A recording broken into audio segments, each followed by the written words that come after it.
Punimet për rehabilitimin e 5 kilometrave të parë të rrugës së Ndroqit do të përfundojnë para afatit. Afati i dorëzimit është 16 maj 2026, synimi jonë është që ta mbarojmë para natës së vitit të ri të 2025-s këtë fazë të parë. Me hapjen e buxhetit të vitit 2026 hapen 2 fazat e tjera të kombinat Plepa. Ura Beshiri ndërtohet e gjitha e re, pra e bypassojmë këtë urë që kemi, është rreth 1.6 kilometra të cilat ndërtohen për të eliminuar të gjitha kthesat. Pas përfundimit të punimeve në këtë aks do të lëvizet me shpejtësi deri në 100 km/h, ndërsa ndërhyrja infrastrukturore pritet që veç shfryrjes së trafikut t'i jap edhe zhvillim zonës.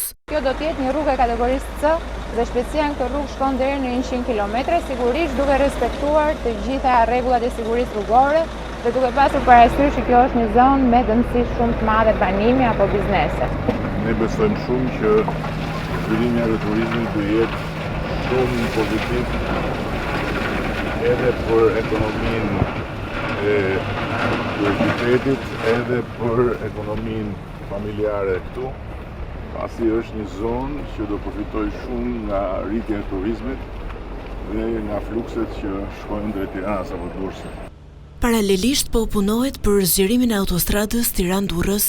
Punimet për fazën e parë, sipas ministres Balluku, synohet të përfundojnë deri në dhjetor të këtij viti, pra 10 muaj para afatit.